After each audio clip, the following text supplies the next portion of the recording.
विश्वासों को आज के वचन पर अधिक स्वागत है कि वचन हमें कहता है यहूदी मसीहों को लिखा गया या जो सतह के कारण तितर बितर होकर भिनके कुप्रास अंतकिया और दूर दूर देशों में रहा करते थे।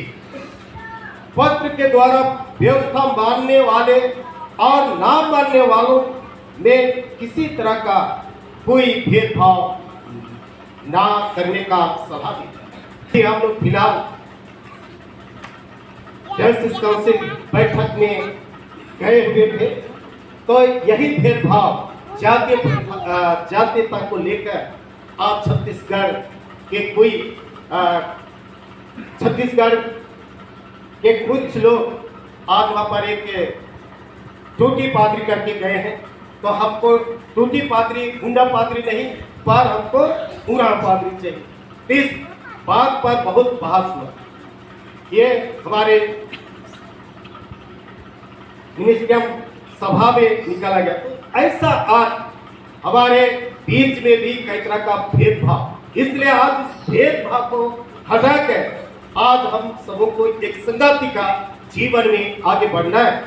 आज व्यवस्था हम लोग देखते हैं कि अनुग्रह नहीं पर कठोरता से पालन करने का आदेश देता है। व्यवस्था सभी नियमों का पालन किया जाए, व्यवस्था में सभी नियमों का पालन किया जाए। हम लोग कम से कम 600 कुछ ऐसे नियम है। हम लोग 10 संख्या को केवल जानते हैं कि बहुत सारे नियम रखा गया है और उस नियम को पालन किया जाए, परंतु एक का उल्लंघन होने पर व्यवस्था टूट जाती है। आज यहाँ पर बताना चाह रहा है कि आज हम लोग हार या माला या सिकड़ी आज पहनते हैं या कहते हैं, अगर उसका एक भी लच्छी टूट गया तो वो माला या वो सिकड़ी या वो चैन उसका सुंदरता या एक गाड़ी के टूट जाने के द्वारा से बहुत कुछ हो सकता है। तो उसी तरह से आज व्यवस्था का एक सब ये आज्ञा का उल्लंघन करने के द्वारा से ही टूट जाती है। सो मसीह यीशु का अनुसरण करते हैं वो आगे बढ़ते हैं। जो मसीह यीशु का अनुसरण करते हैं, विश्वास करते हैं, आगे बढ़ते हैं। मसीह के व्यवस्था में अनुग्रह, दया और प्रेम। इसलिए आज के उपदेश वचन में मसीह की विश्वासियों को विश्वास के साथ कार्य करने की सलाह दी जाए। आज जितने भी हम विश्वासी हैं, विश्वास के साथ कार्य करने या कर्म करने की सलाह दी जाती है। यदि कोई विश्वास करे और कर्म न करे तो स्वभाव में मरा हुआ, आज स्वभाव में मरा हुआ है। इसलिए हम 2 पॉइंट पर विचार करेंगे। अतः हमारा जीवन मसीह के सामने जिसको फिलिपी 2:5 में लिखा है, जैसा मसीह यीशु का स्वभाव वैसा तुम्हारा भी स्वभाव। आज हर एक ख्रिस्ती विश्वासों को ऐसा स्वभाव होना चाहिए। व्यवस्था के आज्ञा के अनुसार जीना चाहते हैं उनके लिए मार्ग बहुत कठिन है, क्योंकि सारी व्यवस्था का पालन करने पर भी यदि एक आज्ञा में चूक जाते हैं तो व्यवस्था का उल्लंघन हो जाता है। जो पद 10 और 11 में लिखा हुआ है कि एक आज्ञा का उल्लंघन हो जाने के द्वारा से व्यवस्था का उल्लंघन हो जाता है। तो व्यवस्था के पालन से कोई धर्मी ठहर नहीं सकता। व्यवस्था के पालन से कोई धर्मी नहीं ठहर सकता है, जिसको गलाती 5 उसका 4 वचन में हम लोग पढ़ेंगे। तुम जो व्यवस्था के द्वारा धर्मी ठहरना चाहते हो, मसीह से अलग और अनुग्रह से गिर गए। आज जो कोई व्यवस्था का पालन करना चाहता है, उसके आधार पर जीवन व्यतीत करना चाहता है, तो यहाँ पर वचन हमें कहता है कि अनुग्रह से गिर गए हो या मसीह यीशु से अलग हो गए। आज व्यवस्था हमें उद्धार और छुटकारा नहीं दे पाए। गलाती 4:4-5 को पढ़ेंगे तो उसमें हम लोग पाएंगे। परंतु जब समय पूरा हुआ तो परमेश्वर ने अपने पुत्र को भेजा जो स्त्री से जन्मा और व्यवस्था के अधीन उत्पन्न हुआ, ताकि व्यवस्था के अधीनों को मोल लेकर छुड़ा ले और हमको लेपालक होने का पद मिले। यहाँ पर हमें व्यवस्था के कानून से छुड़ा लिया और आपको और हमको लेपालक अर्थात परमेश्वर के संतान होने का अधिकार दे दिया। पहले परमेश्वर अपने स्वरूप और समानता में लोगों को बनाकर अपने ही स्वभाव में, अपने ही जैसा परमेश्वर था वैसे आपको बनाया, लेकिन आज आज्ञा को ना मानने के कारण उस रूप बिगड़ गया और पाप का स्वभाव आज हम सबों में घुस गया और उस स्वभाव से आज उस अधीनता से हमें मुक्त करने के लिए प्रभु यीशु मसीह आज इस जगत में आया और हरेक लोगों को अपने लहू से मोल लिया। इसलिए कहा है कि मैंने व्यवस्था के अधीन से मोल लिया। और यीशु मसीह भी इस बाइबल में कहता है पहला कुरिन्थियों 6:20 में कि अपने लहू से मैं मोल लिया, खरीद लिया, व्यवस्था के अधीन से मोल लिया, छुड़ा लिया और अपने लहू से हमें क्या कर लिया, मोल लिया और अपने संतान होने का अधिकार दिया। रोमी 3:20। तो यहाँ पर हम लोग देख रहे हैं कि व्यवस्था के कामों से कोई प्राणी मतलब कोई भी विश्वासी उसके सामने धार्मिक नहीं ठहरेगा। इसलिए व्यवस्था के द्वारा पाप की पहचान होती है। इस पर आज हमें व्यवस्था पाप की पहचान कराती है। धर्मी नहीं ठहरा सका पर यीशु मसीह आज हमें धर्मी ठहरा। आज हमारा जीवन मसीह के समान हो अर्थात दीनता, नम्रता और संयमी हो तो प्रभु की दया और अनुग्रह हम पर आवश्यक होगा। है यूहन्ना 10:10 में चोर चोरी करने, घात करने आता है, मैं इसलिए आया कि जीवन दूं और बहुत ऐश का जीवन। आज हम लोग इस संसार में 70-80 साल का जीवन जीते हैं, लेकिन इसी जीवन में आज प्रभु पर आशा भरोसा रखते हैं, दीन और नम्र बनते हैं, मसीह के सदृश्य बनते हैं, तो हमें बहुत ऐश का जीवन मिलेगा जो कभी मरने का नहीं। इसलिए आगे कहता है सब तो मरता है परंतु आत्मा जिलाता है। सत्य मरता है पर आत्मा जिलाता है। हम लोग पढ़ेंगे 2 कुरिन्थियों 3:6। तो यहाँ पर हम लोग देखने पाए जिसने हमें नई वाचा के सेवक होने के योग्य भी किया, सत्य के सेवक नहीं वरन आत्मा के, क्योंकि शब्द मारता है पर आत्मा जिलाता है। आज यीशु मसीह आत्मा में होकर आया और आज आपको और हमको जीने या जिलाने का अधिकार रखता है। आज शब्द के द्वारा से लोगों की मृत्यु आई, मतलब मूसा के द्वारा से व्यवस्था दी गई, उसको सुनाया गया, लिख के दिया गया, लेकिन आज प्रभु यीशु मसीह आत्मा में होकर आया और आत्मा के द्वारा से हमें जिलाता है। शरीर नष्ट हो जाएगी लेकिन आत्मा जिलाए जाएंगे। आज हम लोग शरीर को देखते हैं, शरीर, इसलिए बाइबल हमें कहता है शरीर पर मन लगाना तो मृत्यु है पर आत्मा पर मन लगाना क्या है, जीवन और शांति है। आज आत्मा पर मन लगाना जीवन और शांति है। आज शरीर के लिए चिंता करते हैं, शरीर के लिए आज चिंता करने वाला विनाश में चले जाएंगे। इसलिए आज शरीर के लिए चिंता नहीं करना है। ये शरीर तो एक पिंजरा के समान है, मिट्टी से बना है, मिट्टी में मिल जाएगा, लेकिन आत्मा जो प्रभु यीशु मसीह आत्मा में होकर आज आत्मा दिया, लेपालक बनाया, आज उस आत्मा के लिए हमें चिंता करना है जहाँ जीवन और शांति है, जहाँ बहुत का जीवन है। दूसरे नंबर में देखिए, अतः हम विश्वास साथ कार्य करें। आज हमें विश्वास के साथ क्या करना है, कार्य करना है, कर्म करना है।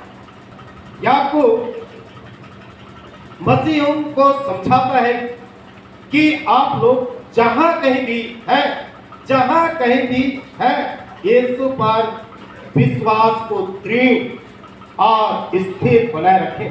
आज इस संसार में किसी भी मजहब में रहते हैं, किसी भी जाति कुल के बीच में रहते हैं,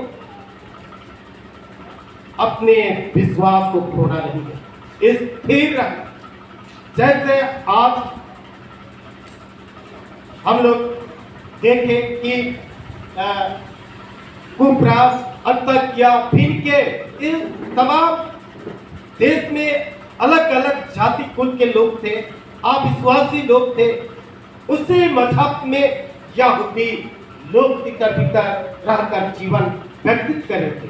आज भी हम कई लोगों के मजहब में, कई जाति धर्म के मजहब में आज जीवन व्यतीत कर रहे हैं, लेकिन आज अपने विश्वासी जीवन या मसीहत जीवन को हमें स्थिर बनाए रखना है। आज झुकना नहीं है, पर प्रभु यीशु मसीह पर विश्वास करके अपना जीवन व्यतीत करना है। इसलिए आगे कहता है विश्वास के साथ साथ कार्य भी करना। आज जहां भी रहते हैं, विश्वास के साथ साथ कर्म भी या कार्य भी करना है, क्योंकि कर्म बिना विश्वास मरा हुआ है। कर्म बिना विश्वास मरा हुआ है। मैं कल YouTube में देख रहा था, प्रचार कर रहे थे, एक व्यक्ति ने नाव बनाया और नाव को लेकर रख दिया और एक व्यक्ति डूब रहा है।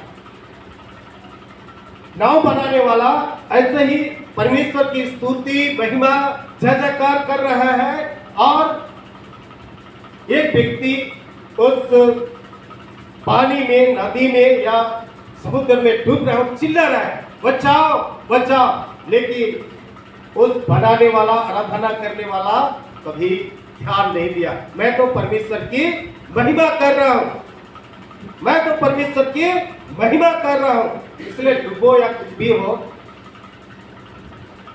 ध्यान नहीं। आज ऐसे ही आज हम मसीह विश्वास लोग भी हैं।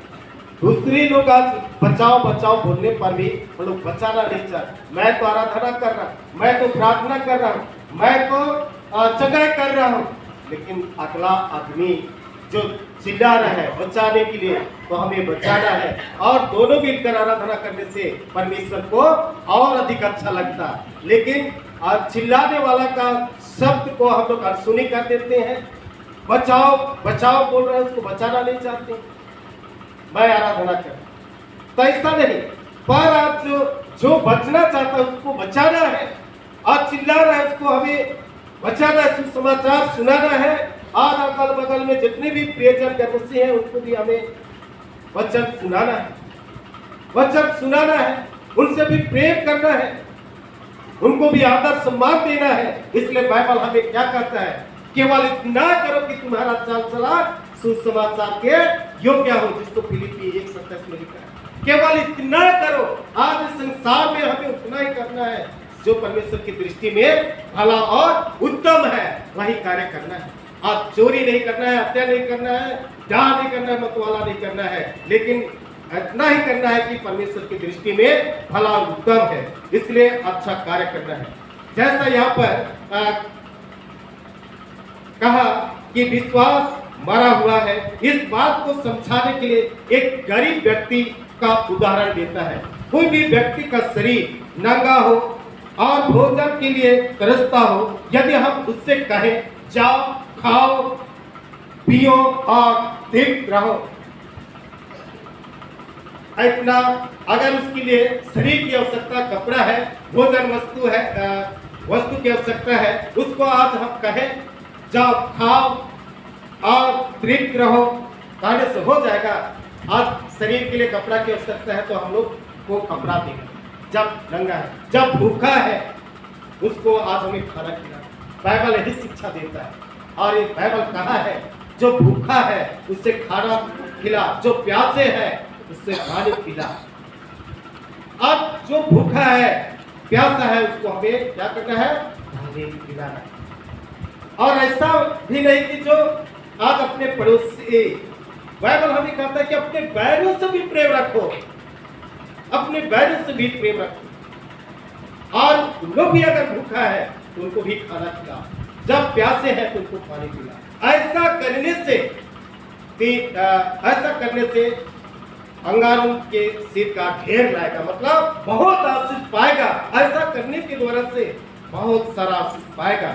इसलिए आज हमें बाइबल पहला यूहन्ना 3:17 में कहता है, पर जिस किसी के पास संसार की संपत्ति हो और वह अपने भाई को कंगाल देखकर उस पर तरस ना खाए तो परमेश्वर के प्रेम में कैसे बना आ सकेगा। आज हम परमेश्वर से प्रेम करते हैं, परमेश्वर पर आशा और भरोसा करते हैं, लेकिन अपने पड़ोसियों को, अपने मित्र, अपने घर परिवार के प्रियजनों को यदि आज हम कंगाल देखते हैं या भूखा देखते हैं, तो आज अगर उनको हम नहीं दे रहे हैं, खाना नहीं दे रहे हैं, कपड़ा नहीं दे रहे हैं, तो परमेश्वर का प्रेम हमने कैसा बना। आज हम बोलेंगे कि परमेश्वर से प्रेम करते हैं, लेकिन अपने भाइयों को, अपने पड़ोसियों को हम प्रेम नहीं करते हैं, तो हमें परमेश्वर का प्रेम नहीं है। आज हमें याद करना है कि परमेश्वर का प्रेम, आज अपने प्रियजनों को ही प्रेम करते हैं तो परमेश्वर का प्रेम हमें बना रहता है। इसलिए विश्वास के साथ भलाई के कामों को भी हमें करते रहना है। जहां भी रहे, किसी भी मजहब में रहे, किसी भी जाति कुलों के बीच में रहे, आज हमें भलाई का काम करना है। भलाई का काम करेंगे तो सचमुच में हम अनंत जीवन के पाते।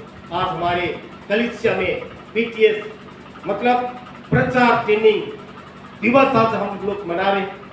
परमेश्वर के वचन को प्रचार प्रसार करने के लिए हमारे भाई बहन लोग आज ट्रेनिंग कर रहे हैं। आज हम सबों ने दान के माध्यम से, देन के माध्यम से उनको सुसमाचार प्रचार या प्रसार के लिए आज भेंट चढ़ा। सचमुच में ये भेंट व्यर्थ नहीं होगी, जैसा बाइबल हमें बतलाता है कि तुम्हारा परिश्रम व्यर्थ नहीं होगा। आज जो भी आज हम दे रहे कर रहे हैं, परिश्रम व्यर्थ नहीं होगा। सच्चे मन और विश्वासता के साथ आज हम भेंट चढ़ाते हैं, वो भेंट व्यर्थ नहीं होगी, पर वह हमारे जीवन के लिए आशीष लाएगी। इसलिए मसीह में प्यार, आज हम अपने जीवन को सही मार्ग में, सही निर्देश की ओर ले चले, जिसको आज प्रभु यीशु मसीह स्वयं कहा, मार्ग सच्चा जीवन मैं ही हूँ। उसी मार्ग में चलने के लिए आह्वान किया है ताकि हम उस अनंत महिमा के भागी होने सके। आज हमारे मंडली में भोज का स्थान है। धन्य वे हैं जो धर्म के भूखे और प्यासे हैं, वे तृप्त किए जाएंगे। आज धन्य वे हैं, आज जिस तरह से शरीर के लिए भूखे और प्यासे होते हैं, उसी तरह से आत्मिक जीवन के लिए भी हमें भूख और प्यास बनना है। इसलिए तो बाइबल हमें कहता है, जीवन की रोटी मैं हूँ, जो इस रोटी में से खाएगा कभी भूखा नहीं, आज इस जल में से पिएगा वह कभी प्यासा नहीं। आज तो आइए आज हम सच्चे प्रस्ताव के साथ उसकी देह और लहू में सहभागी हो कि आज के उस देह और लहू को खाने पीने के द्वारा हम अनंत जीवन में प्रवेश कर सके। जैसा बाइबल हमें कहता है, जो मेरा मांस और लहू खाता पीता है, अनंत जीवन उसी का है। आज अपने वचन के द्वारा से प्रभु आप सबों को बहुत एहतियात आमीन। अब प्रार्थना करें। धन्यवाद महान खुदा परमेश्वर, धन्यवाद यीशु, धन्यवाद पवित्र आत्मा, आज की इस पवित्र दिन में पवित्र वचन की संगाति, पवित्र देह लहू की संगाति आज हम सबों के जीवन के लिए प्रदान किया। प्रभु हम तहे दिल से तेरा धन्यवाद करते हैं कि सचमुच में आज यहूदी विश्वासी लोग प्रभु कई मजहब के बीच में तितर बितर रहकर जीवन व्यतीत कर रहे थे। उनको कई तरह के सताहट थी, कई तरह की परेशानी थी। ऐसे परिस्थिति में प्रभु ने तूने वचन के द्वारा से अवगत कराता है कि विश्वास में स्थिर रहना, विश्वास में स्थिर और मजबूत रहना, ताकि हर परिस्थिति आप सामना करोगे तो जीवन को प्राप्त करोगे। हाँ प्रभु यीशु मसीह, आज भी हम हर परिस्थिति को सामना कर सके और जीवन को प्राप्त कर सके। आज के वचन के लिए धन्यवाद प्रभु, हर एक सुनने वालों के जीवन में अगुवाई और सामर्थ देने के लिए प्रभु धन्यवाद। धन्यवाद के साथ प्रार्थना मांगते हैं उद्धारकर्ता पवित्र यीशु के नाम में। सुनिए, हाँ।